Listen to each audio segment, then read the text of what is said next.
Dear students, இந்த நீட்டில் atomic structure அப்படிங்கிறது செகண்ட் யூனிட். ஸோ இதில் சில விஷயங்கள் நம்ம ஞாபகம் வச்சுக்கணும். ஸோ இதில் அட்டமாஸ் அப்படின்னுறது என்ன? இன்டிவிசிபிள்.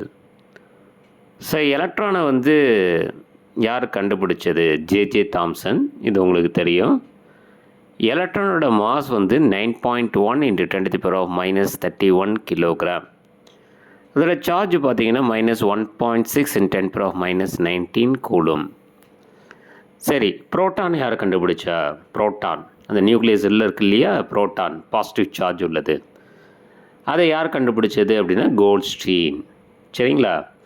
ஸோ இதோட மாஸ் வந்து 1.673 × 10⁻27 கிலோகிராம். அதாவது எலக்ட்ரானோட புரோட்டானுக்கு மாஸ் வந்து கொஞ்சம் அதிகம். ஸோ அடுத்தது வந்து இதோட சார்ஜ் வந்து 1.6 × 10⁻19 கூலும். இது புரோட்டானுக்கு. நியூட்ரான் அப்படிங்கிறது யார் கண்டுபிடிச்சா? இது வந்து சாட்விக். ஸோ இதோட மாஸ் வந்து எலக்ட்ரான் புரோட்டானோட அதிகம், 1.675 × 10⁻27 கிலோகிராம். இதோட சார்ஜ் வந்து நியூட்ரல். இப்போ உங்களுக்கு இதில் வந்து எப்படி கொஸ்டின் கேட்பாங்கன்னா மாஸ் ரிலேட்டடாக கேட்பாங்க. ஸோ எந்த வந்து சபட்டாமிக் பார்ட்டிக்கிள் வந்து அதிகமான மாஸ் கொண்டது? நியூட்ரானா, புரோட்டானா, எலக்ட்ரானா? ஸோ எலக்ட்ரானுக்கு 9.1 × 10⁻31 கிலோகிராம், புரோட்டானுக்கு 1.673 × 10⁻27 கிலோகிராம், நியூட்ரானுக்கு 1.675 × 10⁻27 கிலோகிராம். அப்போ நியூட்ரானுக்கு தான் உங்களுக்கு மாஸ் அதிகம்.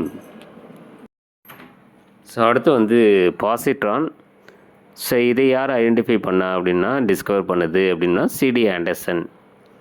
ஸோ இதோட மாஸ் வந்து கிட்டத்தட்ட எலக்ட்ரானோட மாஸ் தான். சார்ஜும் வந்து எலக்ட்ரானுக்கு என்ன சார்ஜோ அதே தான்.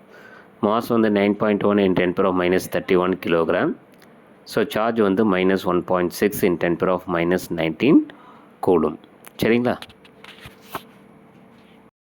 அடுத்ததாக டியர் ஸ்டூடெண்ட்ஸ், ஆன்டி புரோட்டான் அப்படிங்கிறது சுக்ரி அப்படிங்கிறவர் டிஸ்கவர் பண்ணார்.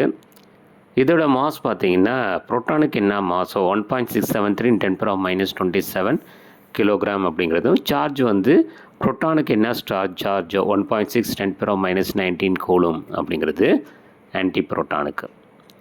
ஸோ மீசான் அப்படிங்கிறது யுகாவா அப்படிங்கிறவர் டிஸ்கவர் பண்ணார். இதோட மாஸ் வந்து 200 டைம்ஸ் தென் எலக்ட்ரான். சார்ஜ் வந்து இது வந்து பாசிட்டிவ், நெகட்டிவ், நியூட்ரல் அப்படின்னு 3 வகையில் இருக்குது. அடுத்ததாக அட்டாமிக் நம்பர் அப்படிங்கிறது மோஸ்ட்லே அப்படிங்கிறவர் டிஸ்கவர் பண்ணார். ஒரு ஆட்டத்தில் number of electron is equal to number of proton is equal to atomic number. இப்போ ஃபார் எக்ஸாம்பிள் வந்து ஹைட்ரஜனுக்கு ஒரு எலக்ட்ரான்னா ஒரு புரோட்டான், அட்டாமிக் நம்பர் 1. சரிங்களா? அதே மாதிரி நியூக்ளியஸ் யாரை டிஸ்கவர் பண்ணா அப்படின்னா ரூதர்ஃபோர்ட் அப்படிங்கிறவர் நியூக்ளியஸை டிஸ்கவர் பண்ணார். அடுத்தது ஐசோடோப்ஸ். அது உங்களுக்கு தெரியும். Same atomic number but different mass number is called isotopes. இந்த ஐசோடோப்ஸ் அப்படிங்கிறத யார் டிஸ்கவர் பண்ணா அப்படின்னா சாடி அப்படிங்கிறவர் டிஸ்கவர் பண்ணார். ஐசோடோப்ஸ் அப்படின்னா அட்டாமிக் நம்பர் சேமாக இருக்கும், ஆனால் மாஸ் நம்பர் டிஃப்ரெண்ட்டாக இருக்கும். ஸோ இங்கே வந்து புரோட்டியம், டியூட்ரியம், ட்ரிட்டியம் அப்படிங்கிறத கொடுத்துருக்கோம். சரிங்களா? அடுத்தது டியர் ஸ்டூடெண்ட்ஸ், ஐசோபாஸ் அப்படின்னா என்ன? ஐசோபாஸ் அப்படிங்கிறது டிஸ்கவர் பண்ணது ஆஸ்டான். ஸோ இது வந்து என்னென்னு பார்த்தீங்கன்னா மாஸ் நம்பர் சேமாக இருக்கும், அட்டாமிக் நம்பர் வந்து டிஃப்ரெண்ட்டாக இருக்கும். இது ஐசோபாஸ். அது ஆனோட் ரேஸ் யார் டிஸ்கவர் பண்ணா அப்படின்னா கோல்ட்ஸ்டீன் அப்படிங்கிறவர். கேத்தோட் ரேஸ் வந்து வில்லியம் க்ரூக்கி அப்படிங்கிறவர். அடுத்தது சார்ஜ் ஆஃப் எலக்ட்ரானை யார் டிஸ்கவர் பண்ணார் அப்படின்னு பார்த்தீங்கன்னா மில்லிகன் அப்படிங்கிறவர்.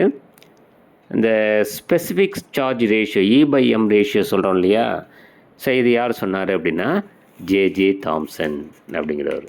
சரிங்களா? ஸோ இந்த மாதிரி யார் யார் டிஸ்கவர் பண்ணது அப்படிங்கிறத நம்ம தெரிஞ்சு வச்சுக்கிறது நல்லதாக இருக்கும்.